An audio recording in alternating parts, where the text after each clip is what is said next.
Hey everybody, it's Scott Shetler here at Extreme Performance Training Systems in Atlanta, Georgia.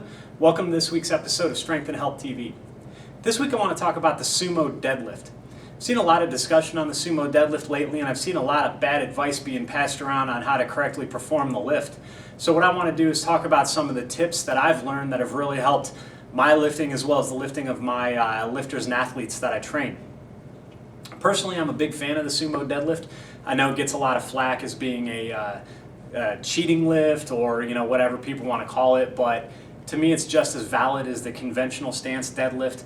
Both lifts have their own pros and cons. The sumo tends to utilize a little bit more hip and less back, more hip and leg. The conventional stance deadlift definitely places a lot more emphasis on the back, and I know some purists think that the deadlift's a back exercise, and to do anything but a conventional stance deadlift is sacrilege, and I don't believe that's the case. I think you have to find what lift works best for you, for your body's constitution, for your structure, and the one that you do the best at, because if you're a competitive lifter, it's all about lifting the most weight, and last time I checked, sumo deadlifts were legal in all federations.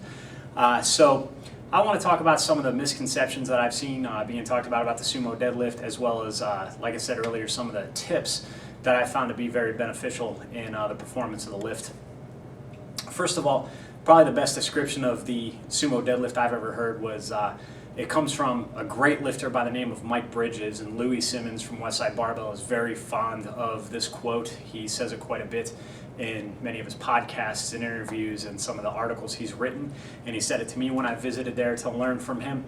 And he said that Mike always said that the sumo deadlift is really a squat with the bar in your hands. And when you think about that, if you apply a lot of the techniques that are popular in the power stance squat, the sumo deadlift is really no different. You're doing the exact same thing with the body. Instead of holding the barbell on your back, you're just holding it in your hands.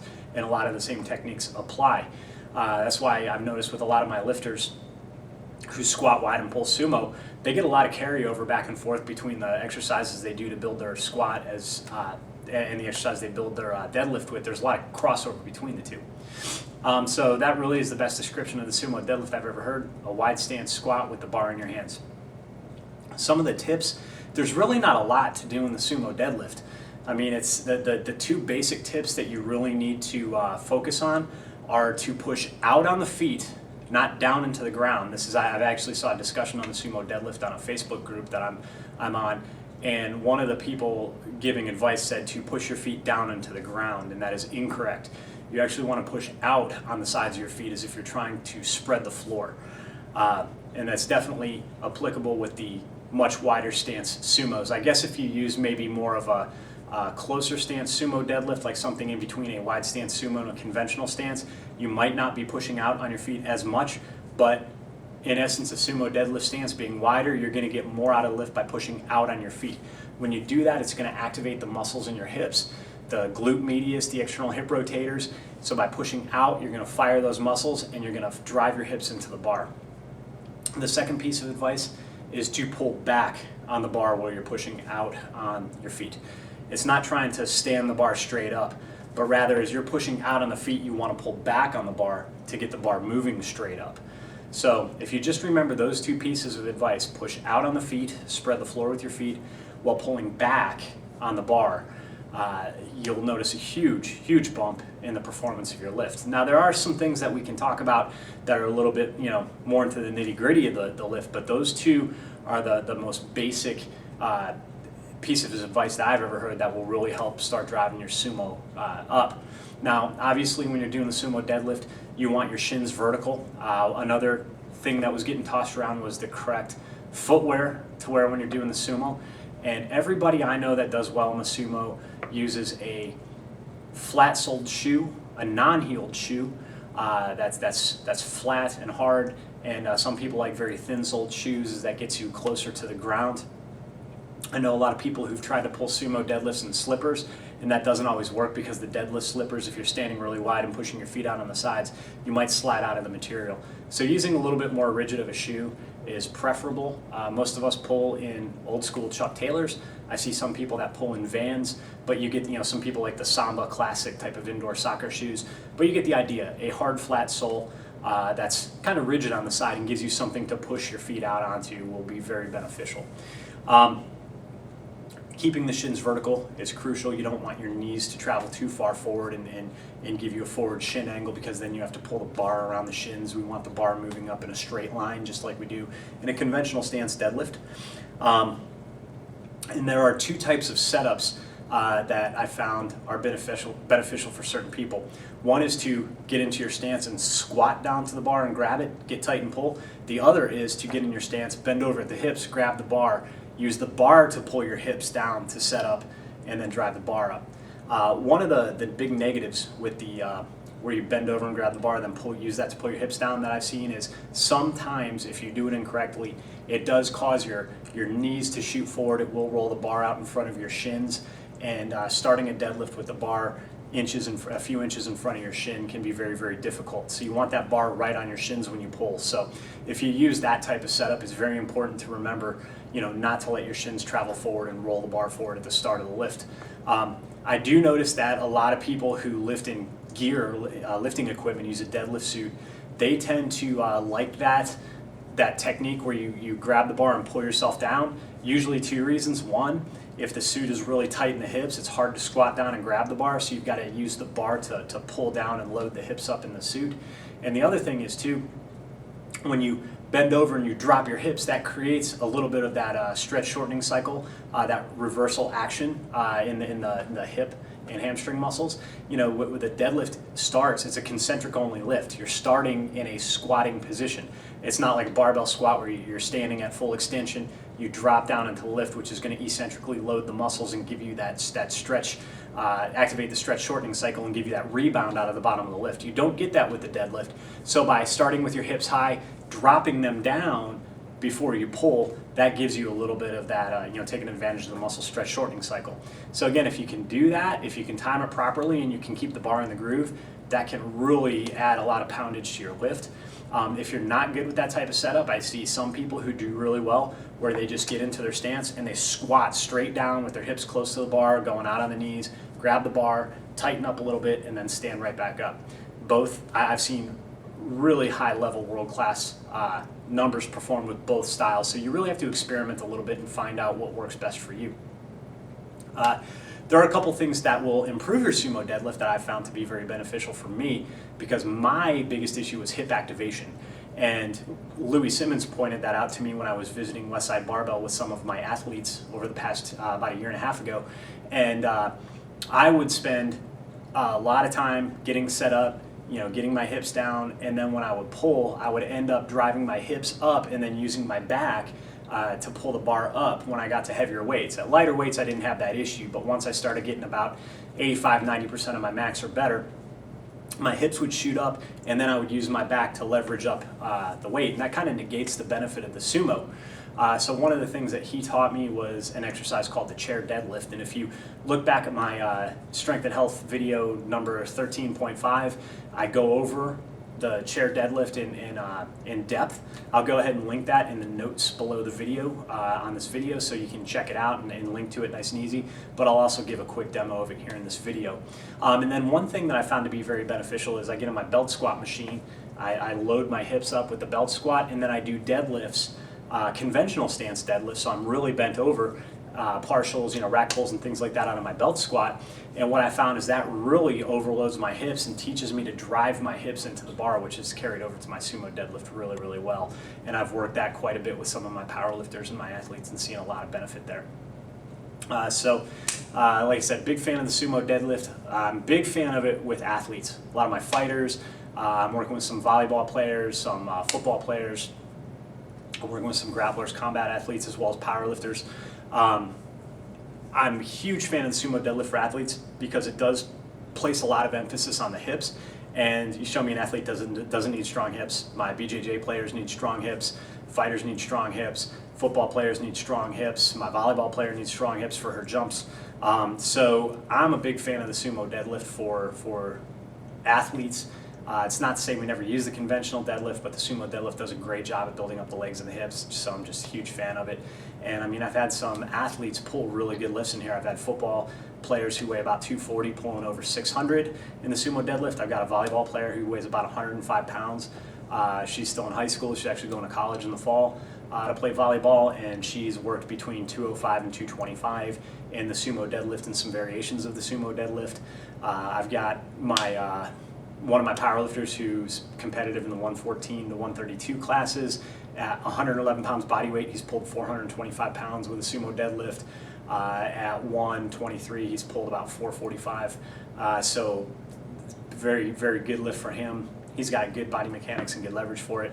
I've got a newer powerlifter who's in the heavier weight. He's in the 275s to super heavyweight classes. And after only 2 meets, he's gotten his deadlift up to 655, pulling sumo. So I've got a 114-pound female powerlifter I train who recently pulled a 265 sumo deadlifting competition. So my lifters have done very, very well with the sumo if you know these techniques to help build the lift and you know how to train it properly. So that being said, I want to go ahead and demonstrate some of these techniques on the platform.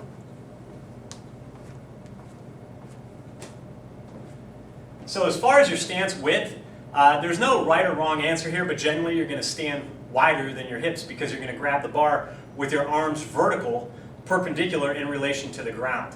That's going to make your arms as long as possible. You don't want to grab wide because that's going to make it so you got to get down further to grab the bar, and you're going to have to pull the bar through a greater range of motion. So you want to stand in a way that you can grab the bar between your legs with your arms perpendicular to the ground.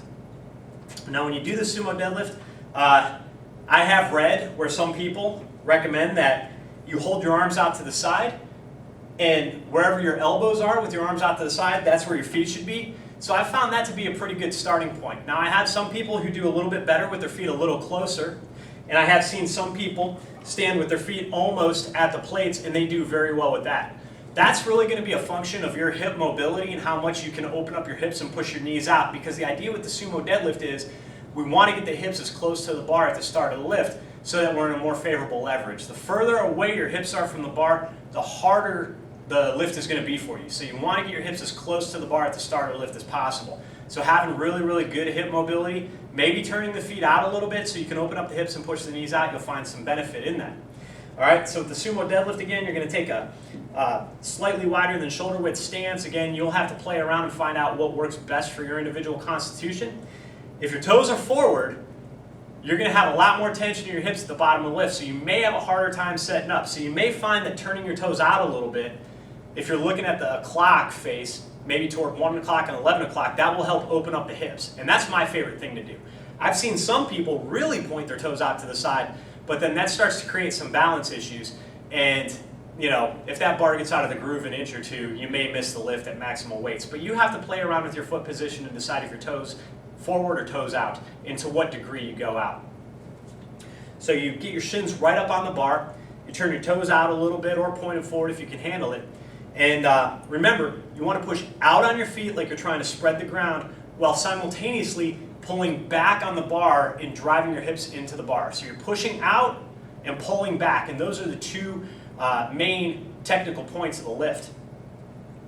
Now, when we talked about the setup, to get ready to pull, there were two things that I mentioned. One, you could either start and squat down to the bar and grab the bar like this, locking the elbows and then tightening up the hips a little bit and pulling the slack out of the bar, and then pushing out on the feet and driving the bar up to the lockout. So that's one way to set up for the lift, is to squat down into the lift, grab the bar and tighten up by pushing your hips in toward the bar even more, pushing out on the knees and taking the slack out of the bar before you lift.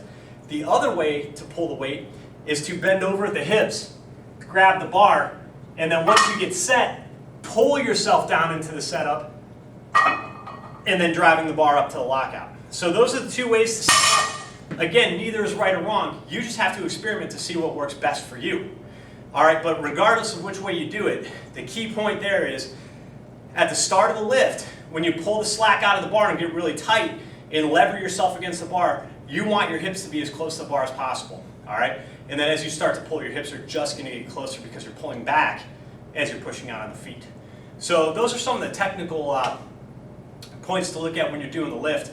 Again, push out on the feet, pull back on the bar, and your two ways to set up are to either grab the bar, bend over, grab the bar, and pull yourself down into the setup, get tight, then pull the bar off the ground, or squat down to the bar, push out and get tight, and then drive yourself up to the lockout. Now, like I said, two of the things that have really helped out my sumo deadlift have been doing deadlifts and my belt squat, which I'm not going to go and set up right now, but I just wear the belt, and as I'm doing deadlifts and the belt squat, I've got the load of the belt squat attached to my hips, so that's extra work on the hips, the lockout. That's taught me how to fire my hips.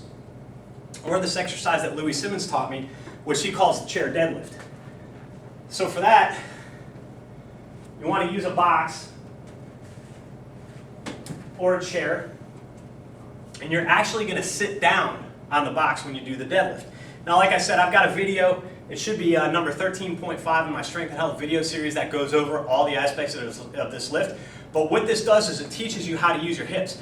Because as you pull back on the bar and sit down, to get off the chair, you just drive your hips forward, and that raises the bar up. All right, so you're going to break the bar off the ground, you're going to sit back onto the chair, and then you're going to drive your hips forward to the lockout. So I'll just demonstrate. I don't want to get too into it because I do have a video that goes over all the technical points. And if you look on YouTube, there's plenty of videos of Louis teaching this lift to some people that have visited there and other lifters and such. So, like I said, you're going to start up in your sumo setup. You're going to pull back and you're going to sit down so that the plates are off the ground.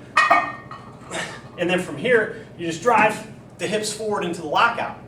So that makes the movement all hips to get off the box. So I'll go ahead and demo one more time. So you set up, sit down, get tight, arch your back, and then you drive your hips forward off the box to lock the weight out. So, like I said, those are a couple tips that have really helped my sumo deadlift as well as my lifters. So hopefully you enjoyed this video, and if you do pull sumo, hopefully this will give you some things to think about, maybe some things to try that will get your lift going up. Maybe you can adjust your technique a little bit, and you'll start to see some jumps in your numbers. I know that when I started doing the things that Louis taught me, my lift actually went backward for a while as I had to learn these new technical points. But by polishing that up, get my technique better, I've exceeded my personal record by about 35 pounds so far, and every time I test my lift or every time I do a sumo variation, I keep breaking records. So it's really helped me out a lot, it's helped my lifters out a lot, it's helped my athletes out a lot. So hopefully if you're a sumo puller, you'll try out a few of these things and definitely let me know if it's helped you. So if you got any questions, please leave them in the comments section below the video. Any suggestions on future show topics, please leave those in the comments section below the video. And until next time, as always, stay strong and stay healthy.